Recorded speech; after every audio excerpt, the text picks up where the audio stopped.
decía, estoy con los senadores Luis Juez, Nito Artaza. Luis Juez es por el Frente Cívico de Córdoba y Nito Artaza por el radicalismo de Corrientes.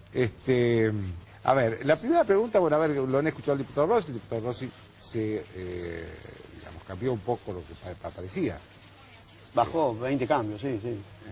Yo me había preocupado, yo venía rogando que no hubiera 3 Rossi porque el tercero declara la guerra al Vaticano, pero digo, bueno, escuchándolo un poco más mesurado, pareciera que uno le puede encontrar algo de razón, pero ¿Usted tiene carrera judicial, ¿no? Yo tengo carrera judicial, soy un hombre de derecho, yo vivo en profesión hace 25 años. Y todo lo que plantea Rossi no es lo que están haciendo ellos. Si usted viera el pliego de los que propone hoy el gobierno de los últimos 6 años de fiscales y jueces para cubrir los lugares vacantes en la justicia federal, son todos punteros políticos, todos tipos que tienen rosca y relación con Carlos Samini, que es el filtro absoluto, y a través del Procurador General de la Nación. Está muy lejos de ser la magistratura que él plantea, que podemos coincidir en términos genéricos, que al magistrado hay que mirarlo con inteligencia, hay que mirarlo con control, que se tiene que sentir controlado, pero diciéndolo, ellos que se cuelgan el rótulo de progresista es casi poner la justicia en comisión. Digo, hay que ser muy prudente con este tema. Nosotros necesitamos justicia de excelencia, y la justicia de excelencia no pasa por estos parámetros que está planteando de ninguna manera Rossi. El que lo haya planteado durante mucho tiempo no significa que le haya asistido la razón, ¿no? Sí, me parece más neurálgico, además, Joaquín, buenas noches, reformar el Consejo de la Magistratura, por ejemplo, ¿no?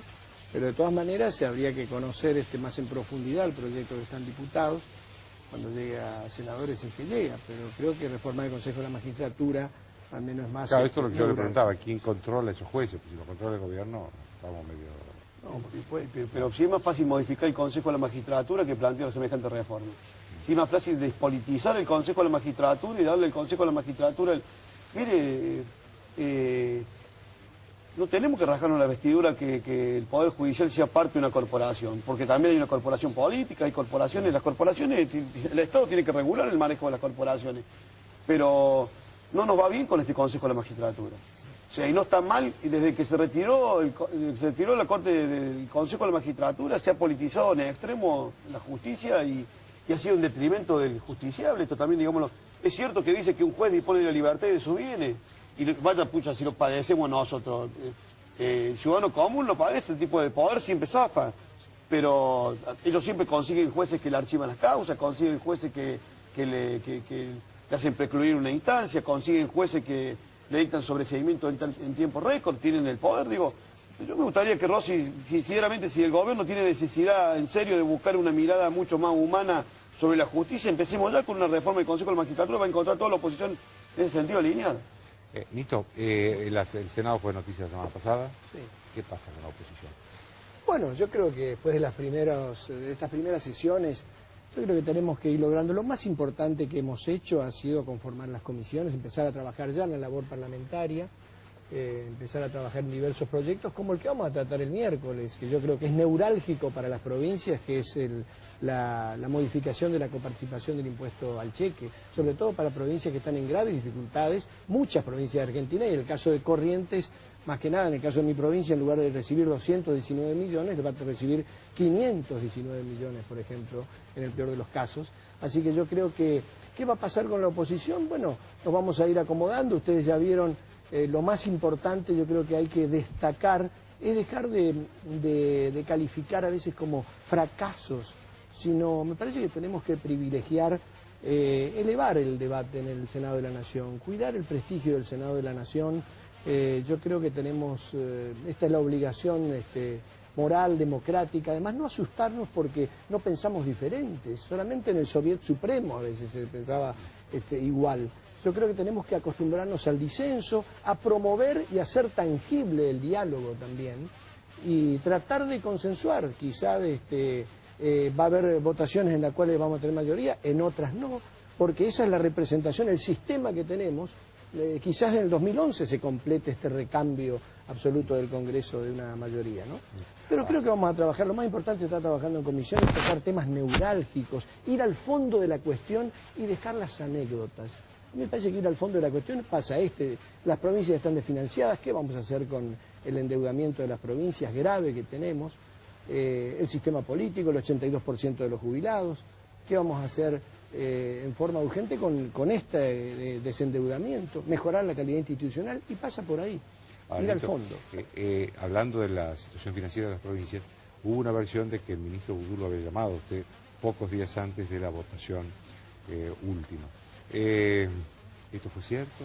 Sí, mire, yo para hablarle de Corrientes. Sí, por supuesto, yo tengo reuniones, he tenido con Cameron, por ejemplo, el secretario de Energía, con funcionarios de ENARSA también, como senador de la provincia, preocupado por el problema energético, y bueno, en el marco de esta situación grave que vive mi provincia financiera, el ministro de Economía me ofreció tener una charla, una conversación acerca de la economía de la provincia, y no me pareció procedente que sea una hora antes de la votación. Esa es este es el relato objetivo. Yo sí estoy dispuesto a propiciar el diálogo, a escuchar a los funcionarios. No me parece que el diálogo, al contrario, mucho hablamos de diálogo, de consenso, pero no nos sentamos a hablar. Pero no me pareció procedente que sea una hora antes de la sesión, una sesión además clave donde mi voto era clave. Pero digámoslo con toda la letra, el gobierno está presionando. Bueno, esto iba a preguntar si usted sabe de otros senadores pero que no le andemos con vuelta. Este es un gobierno que no tiene límites éticos, Joaquín. Este es un gobierno que no tiene frenos morales. Este es un gobierno que aprieta, extorsiona, chantajea. Este es un gobierno que no... Y que se haga cargo el gobierno. Tiene una mecánica. Este gobierno es un gobierno de fanáticos que labura para un puñado de fanáticos. Es un gobierno que ha decidido... llevar adelante un proceso político, un proyecto político para una determinada minoría, y esta minoría absolutamente fanatizada actúa con todos los instrumentos. Acá no hay gobernadora que no lo apriete, no hay intendente que no lo apriete, no hay senadora que no lo llame su gobernador, los intendentes, no hay senadora que no... Digo, yo soy un senador de la oposición, también sé que mi provincia está pasando situaciones complicadas y delicadas. Este gobierno funciona así, y la gente lo tiene que saber, porque no va a exigir a los opositores que esa palabra tan pomposa que por ahí los periodistas dicen la oposición somos los opositores, que con algunos yo la verdad no le doy ni pelota, no tuve relaciones en otras décadas, no voy a tener ahora, no me une nada, absolutamente nada, y no tengo vergüenza en decirlo para que no lo anden repitiendo por los canales. Con algunos únicamente me une el espanto hacia el gobierno, pero digo... ¿Por ejemplo? Si hace falta dar nombre, bueno, le puedo mencionar Menem, por ejemplo. Yo, a esta altura de mi vida, esperar parsimoniosamente que Menem llegue a su banca y se siente para ver si tenemos el voto 37, yo tomé una determinación personal. Yo dije, yo vasco todos los miércoles a votar, a perder o a ganar. Terminemos con este chantaje, a ver quién es el que se sienta para dar acuerdo o no dar acuerdo, porque si no, no funciona mal el Parlamento. Entonces, yo el miércoles de la semana pasada, y lo digo, le hago pública una confesión, me sentí una rata. Yo la vez pasada le dije, huyen como rata por el tirante porque no se animan a dar la discusión, le decía Pichetto. Y el miércoles pasado yo me sentí igual, porque no nos retiramos, porque... Y última, mire, la gente tiene que entender que hay cosas que vamos a poder hacer y cosas que no vamos a poder hacer. Carrió lo planteaba con claridad. La gente no se debe generar una expectativa desmesurada con la oposición. No puede pensar que nosotros vamos a cogobernar, que vamos a fijar... Porque es muy complicado el panorama. El Senado se renovó nada más que un tercio.